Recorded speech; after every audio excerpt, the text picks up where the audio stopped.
নমস্কার বন্ধুরা। বাজারে যখন স্মল ক্যাপ ক্র্যাশ বা মার্কেট ভোলাটিলিটি কারেকশনস বা গ্লোবাল আনসার্টেনিটি আসে, বেশিরভাগ নতুন ইনভেস্টরের মধ্যে একটাই প্রশ্ন আসে, কি বলুন তো, এখন টাকা কোথায় রাখবো যাতে রিটার্ন পাই আবার ঝুঁকিও কম থাকে। এই প্রশ্নটা সবার মনের মধ্যে আসে যখন কিনা স্মল ক্যাপে ক্র্যাশ আসে বা মার্কেটে ভোলাটিলিটি থাকে, কারেকশন বা গ্লোবাল আনসার্টেনিটি আসে। তো আজকের ভিডিওতে আমরা আলোচনা করব ডেট ফান্ড, যা অনেক ক্ষেত্রেই এফডির চেয়েও মোর এফিসিয়েন্ট, মোর লিকুইড এবং বেটার রিটার্ন পোটেনশিয়াল রাখে, বিশেষ করে অস্থির বাজারে। এই ভিডিওতে আপনি শিখবেন ডেট ফান্ড কি, কেন এটি এফডির বিকল্প, ডেট ফান্ডের কোন কোন প্রকার আছে, রিস্ক কি কি আছে, কোন কোন ডেট ফান্ড ব্যবহার করা উচিত, মার্কেট ক্র্যাশে কোন ডেট ফান্ড আপনার বেস্ট শেল্টার, আর step by step investment approach.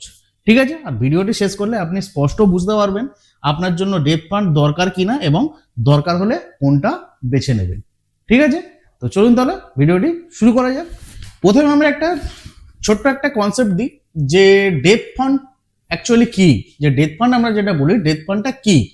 Date fund হলো মিউচুয়াল ফান্ডের একটি ক্যাটাগরি যেখানে ফান্ড ম্যানেজার টাকা ইনভেস্ট করে গভর্নমেন্ট বন্ডসে, ট্রেজারি বিলে, কর্পোরেট বন্ডস, কমার্শিয়াল পেপারস আর মানি মার্কেট ইনস্ট্রুমেন্টসে, অর্থাৎ ইকুইটি ফান্ডের মতো এখানে কিন্তু শেয়ার কেনেন না তারা।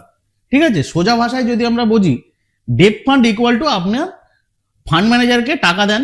ঠিক আছে, ফান্ড ম্যানেজার কি করে, সেই টাকা নিয়ে তিনি কম ঝুঁকির বন্ডে ইনভেস্ট করেন এবং সেখান থেকে আপনি পান স্টেবল রিটার্ন প্লাস হচ্ছে লো রিস্ক। ক্লিয়ার? এবার দেখি কেন ডেট ফান্ড একটি সেফ অ্যান্ড স্টেবল চয়েস। প্রথম এক নম্বর হচ্ছে লো ভোলাটিলিটি। ডেট ফান্ডের ভোলাটিলিটি কম থাকে, আমরা সবাই জানি ইকুইটি ফান্ডের থেকে। নর্মাল যে ইকুইটি ফান্ডগুলো হয়, মানে আপনার হচ্ছে স্মল ক্যাপ বলুন, তারপর হচ্ছে আপনার লার্জ ক্যাপ বলুন, মিড ক্যাপ বলুন, এর থেকে কিন্তু ডেট ফান্ডে কিন্তু আপনার মানে ভোলাটিলিটি কম। বাজার পড়লেও ডেট ফান্ড খুব কম নড়াচড়া করে। 2 নম্বর হচ্ছে কি বেটার লিকুইডিটি দেন এফডির থেকে বেটার লিকুইডিটি থাকে এখানে। এফডিতে কি হয়, এফডি ভাঙলে আপনার হচ্ছে পেনাল্টি লাগে।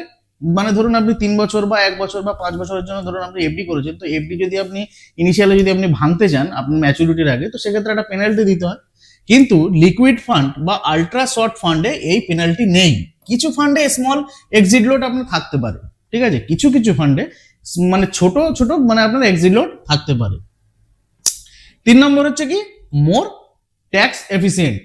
এফডির ইন্টারেস্ট সবসময় আপনার হচ্ছে ট্যাক্সেবল স্ল্যাব অনুযায়ী। আমরা সবাই জানি যে এফডির যে ইন্টারেস্ট আমরা পাই সেটার একটা স্ল্যাব আছে, গভর্নমেন্ট থেকে সেটা একটা স্ল্যাব ঠিক করে রেখেছে, সেই স্ল্যাবের উপরে গেলে আপনার ট্যাক্স লাগে। আর ডেট ফান্ডে কাজ করে কি, ডেট ফান্ডে কাজ করে হচ্ছে আপনার ইন্ডেক্সেশন।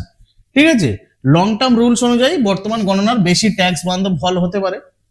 4 নম্বর better return potential depending on category. Liquid fund আপনার হচ্ছে 6 থেকে 7%, শর্ট ডিউরেশন ফান্ড 7 থেকে 8%, market dependent. Corporate bond fund 7 থেকে 8% প্লাস। আর 5 নম্বর হচ্ছে কি, 5 নম্বর হচ্ছে এমার্জেন্সি ইউজ প্লাস হচ্ছে স্টেবিলিটি। হঠাৎ ক্যাশ দরকার হলে লিকুইড ফান্ড কি সবচেয়ে আপনার ভালো বিকল্প। যদি আপনার হঠাৎ ক্যাশের প্রয়োজন হয় সেক্ষেত্রে কিন্তু আপনার লিকুইড ফান্ড কিন্তু আপনার হচ্ছে সব থেকে একটা ভালো প্রকল্প। ক্লিয়ার? এইবার একটু দেখে নিই ডেট ফান্ডের প্রকার ভেদ। 1 নম্বর হচ্ছে ডেট ফান্ডের প্রকার, 1 নম্বর প্রকার কি লিকুইড ফান্ড। ঠিক আছে, লিকুইড ফান্ডের এটা ডিউরেশন কত, লিকুইড ফান্ডের ডিউরেশন সাধারণত 1 থেকে 91 দিন পর্যন্ত। ঠিক আছে, মানে 1 days to 91 days। Investment goal emergency fund, parking money. Risk এখানে হচ্ছে ভেরি লো, রিটার্ন হচ্ছে আপনার 6 to 7% অ্যাপ্রক্স রিটার্ন। 2 নম্বর কি, 2 নম্বর হলো ultra short duration fund. Ultra short duration fund এর ডিউরেশন কতদিন, 3 থেকে 6 মাস। ঠিক আছে, 3 থেকে 6 মাসের মধ্যে যদি আপনি টাকা 3 থেকে 6 মাসের জন্য যদি আপনি টাকা রাখতে চান তাহলে আপনি ইউজ করতে পারেন আলট্রা শর্ট ডিউরেশন ফান্ড। এর গোল কি, এর গোল হচ্ছে শর্ট টার্ম পার্কিং, মানে আপনার টাকা কাছে কিছুদিনের জন্য 6 মাসের জন্য বা 3 মাসের জন্য বা 6 মাসের জন্য টাকা আপনার কাছে এলো, আপনি সেটাকে মানে এই ফান্ডে আপনি টাকাটা রাখতে পারেন এবং আপনি 6 মাস পর সেই টাকাটা তুলে নিতে পারেন। স্টেবিলিটি প্লাস হচ্ছে বেটার রিটার্ন আছে। 3 নম্বর কি, 3 নম্বর ফান্ড হলো লো ডিউরেশন ফান্ড, যেটা কিনা 6 থেকে 12 বছর 6 থেকে 12 মান্থ হরিজন। ঠিক আছে, ব্যাংকের আরডির মতো ব্যবহারের সুযোগ আছে এখানে। ব্যাংকের আরডি যেরকম হয় সেরকম এখানে এই লো ডিউরেশন ফান্ডে আপনি এটাকে ইউজ করতে পারেন। 4 নম্বর কি, 4 নম্বর হচ্ছে মানি মার্কেট ফান্ড। ঠিক আছে, 4 নম্বর হচ্ছে মানি মার্কেট ফান্ড। এটা হচ্ছে খুব short term instrument, stability highest. 5 নম্বর কি, 5 নম্বর হচ্ছে শর্ট ডিউরেশন ফান্ড, যেটা কিনা ডিউরেশন 1 থেকে 3 বছর, suitable for 2 to 4 year goal, moderate stable return. 6 নম্বর হচ্ছে কি, 6 নম্বর হচ্ছে কর্পোরেট বন্ড ফান্ড। এটা হচ্ছে high quality corporate bonds, return হচ্ছে স্লাইডলি হায়ার, রিস্ক লো থেকে মিডিয়াম। 7 নম্বর কি, ব্যাংকিং অ্যান্ড পিএসইউ ফান্ড, সরকারি ও bank backed securities, risk very low. 8 নম্বর কি, 8 নম্বর হচ্ছে gilt fund, long duration, government bond. ঠিক আছে, ক্রেডিট রিস্ক হচ্ছে আপনার 0, কিন্তু ইন্টারেস্ট রেট রিস্ক বেশি, মার্কেট ক্র্যাশে ভালো পারফর্ম করতে পারে, এই হচ্ছে গিল্ড ফান্ড। ঠিক আছে, গিল্ড ফান্ড মার্কেট ক্র্যাশের সময় এটা কিন্তু ভালো পারফর্ম করতে পারে। ক্লিয়ার? এইবার দেখি কোন ডেথ ফান্ড কবে ব্যবহার করবেন। কেস নাম্বার 1, ইমার্জেন্সি ফান্ড 0 থেকে 30 ডেজ, মানে যদি 30 দিনের জন্য আপনার কাছে ফান্ড থাকে তো সেক্ষেত্রে আপনি লিকুইড ফান্ড ইউজ করতে পারেন। ঠিক আছে, কেস নাম্বার 2, 3 থেকে 6 মাসের জন্য সেফ পার্কিং, মানে 3 থেকে 6 মাসের জন্য যদি আপনি টাকা রাখতে চান তাহলে আপনি এর জন্য বেস্ট হবে কি ultra short duration fund. Case number 3, 1 থেকে 2 বছরের গোল, যদি আপনার মানে গোল যদি 1 থেকে 2 বছরের জন্য হয়, মানে আপনি যদি 1 থেকে 2 বছরের জন্য টাকাটা রাখতে চান তাহলে আপনার কি হবে, তাহলে আপনার বেস্ট হবে শর্ট ডিউরেশন ফান্ড বা banking and PSU fund. Case number 4, market ক্যাশে টাকা রাখার জায়গা, বেস্ট হচ্ছে আপনার হচ্ছে liquid fund, money market fund আর ব্যাংকিং অ্যান্ড পিএসইউ ফান্ড। এরা ইকুইটির মতো কিন্তু পড়ে না। এই যে ফান্ডগুলো ইকুইটি, যেরকম ইকুইটিতে দিলে আপনার মার্কেট ক্র্যাশে যখন 10%, 20%, 30% পড়ে যায়, এই ফান্ডগুলো কিন্তু তেমন পড়ে না। Case number 5, FD alternative, penal charges avoid করতে বেস্ট হচ্ছে আপনার লিকুইড ফান্ড আর শর্ট ডিউরেশন ফান্ড। ঠিক আছে, যদি আপনারা এফডির অল্টারনেট ইউজ করতে চান তাহলে আপনারা লিকুইড ফান্ড বা শর্ট ডিউরেশন ফান্ড আপনারা দেখতে পারেন। তাহলে বুঝতে পারলেন কোন ডেট ফান্ড কখন ব্যবহার করবেন। এবার একটু দেখে নিই risk understanding. Date fund safe কিন্তু রিস্ক শূন্য নয়। ডেট ফান্ড সেফ আমরা সবাই জানি, কিন্তু রিস্ক শূন্য নয়। 3টি বড় রিস্ক আছে এখানে। একটা হচ্ছে আপনার ক্রেডিট রিস্ক, 2 হচ্ছে আপনার ইন্টারেস্ট রেট রিস্ক, আর 3 নম্বর হচ্ছে লিকুইডিটি রিস্ক। ক্রেডিট রিস্কটা কি, কোনো কোম্পানি যদি লোন ফেরত না দেয়, ডিফল্টার হয়, তাহলে এটা অ্যাভয়েড করতে হবে, এবং এই অ্যাভয়েড করার জন্য আপনি banking and PSU fund use করতে পারেন। কর্পোরেট ফান্ড AAA, এটা হেভি। 2 নম্বর হচ্ছে interest rate risk. Interest rate কমলে দাম বাড়ে আর ইন্টারেস্ট রেট বাড়লে দাম কমে। লং ডিউরেশন গিল্ড ফান্ডে বেশি, এটা কিন্তু এই যে জিনিসটা হয় ইন্টারেস্ট রেট রিস্ক যেটা থাকে এটা কিন্তু লং ডিউরেশন আর গিল্ড ফান্ডে কিন্তু এটা বেশি হয়। তারপর কি 3 নম্বর হচ্ছে আপনার লিকুইডিটি রিস্ক। সাধারণত লিকুইড ফান্ডে নগণ্য। Solution short duration, banking and PSU, money market, liquid ফান্ডে আপনার রিস্ক কম থাকে। তাহলে short duration, banking and PSU, money market, liquid ফান্ডে কিন্তু আপনার মানে রিস্ক কিন্তু তুলনামূলক ভাবে কম থাকে। ক্লিয়ার? এবার দেখবো মার্কেট ক্র্যাশে ডেট ফান্ড কেমন কাজ করে। ঠিক আছে, মার্কেট ক্র্যাশে ডেট ফান্ড কেমন কাজ করে সেটা আমরা দেখবো। দেখুন, মার্কেট ক্র্যাশ হলে ইকুইটি ফান্ড পড়ে যায় 10%, 20% থেকে 30% পর্যন্ত আপনার ইকুইটি ফান্ড পড়ে যায়। কিন্তু লিকুইড ফান্ড বা ব্যাংকিং অ্যান্ড পিএসইউ ফান্ড সাধারণত এই সময়েও স্টেবল থাকে, ছোটখাটো পজিটিভ রিটার্ন দেয়, আপনার ক্যাপিটালটাকে প্রোটেক্ট করে। ঠিক আছে, তাই অনেকে ক্র্যাশ টাইমে টেক ফান্ড বা স্মল ক্যাপ ফান্ড থেকে টাকা তুলে প্রথমেই কিন্তু ডেট ফান্ডে কিন্তু তারা শিফট করে। ঠিক আছে, এবার একটু দেখি কি ধরনের রিটার্ন এক্সপেকটেশন রাখবেন। যদি আপনারা ডেট ফান্ডে যদি আপনারা ইনভেস্টমেন্ট করেন তাহলে কি ধরনের রিটার্ন আপনারা এক্সপেকটেশন করবেন। ঠিক আছে, তো বেশিরভাগ ডেট ফান্ড লং টার্মে হিস্টোরিক্যালি রিটার্ন দিয়েছে লিকুইড ফান্ডে কত রিটার্ন দিয়েছে না, লিকুইড ফান্ডে রিটার্ন দিয়েছে 6 থেকে 7% পর্যন্ত।